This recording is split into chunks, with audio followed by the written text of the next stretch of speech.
আসসালামু আলাইকুম, আমি শওকত আকবর। সবাইকে মোটিভেশনাল সাউন্ডে স্বাগতম। আমরা জানি অভাবে স্বভাব নষ্ট, তর্কে বহুদূর। সময় যখন কঠিন হয়, মানুষের আসল রূপ তখনই প্রকাশ পায়। জীবনে সবসময় একরকম যায় না, কখনো সুখ, কখনো দুঃখ, কখনো প্রাচুর্য, কখনো অভাব। এই চক্রে আমরা চলি। আর এইভাবে সময়টায় সবচেয়ে কঠিন পরীক্ষা নেয় আমাদের চরিত্রের। অভাবে স্বভাব নষ্ট মানে শুধু অর্থ কষ্ট নয়, এটা মানে সেই মানসিক অভাব, সহনশীলতার অভাব, ধৈর্যের অভাব, আত্মসম্মানের অভাব। যখন জীবন চলার পথে কঠিন হয়ে যায়, তখন অনেকে নিজের মনের শক্তিটা হারিয়ে ফেলে।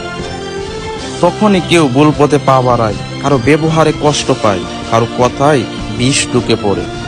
এই প্রবাদ আমাদের শেখায় মানুষের আসল শিক্ষা, আসল চরিত্র প্রকাশ পায় অভাবের সময়। তখনই যদি কেউ নিজের মানসিকতা, আচরণ আর বিবেক ঠিক রাখতে পারে, তাহলেই সে সত্যিকারের মানুষ এবং একজন যোদ্ধা। আর যারা নিজের দুঃখকে ডাল বানিয়ে অন্যের সঙ্গে অযথা তর্কে জড়ায়, রাগ ফেটে পড়ে বা দোষারোপে ব্যস্ত থাকে, তারা মূলত নিজের সীমাবদ্ধতাকেই ঢেকে রাখতে চায়। তর্ক কখনো সমাধান দেয় না, বরং দূরত্ব বাড়ায়।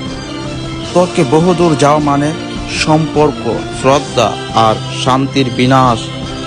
তাই শিক্ষা এখানেই, অভাবে জীবন আসতেই পারে, তর্কও ঘটতেই পারে, কিন্তু আমাদের দায়িত্ব নিজেকে ধরে রাখা, নিজের স্বভাব অটুট রাখা। মনে রেখো, সত্যিকারের শক্তি তখনই বোঝা যায় যখন অভাবেও কেউ মাথা উঁচু করে সৎ পথে থাকে।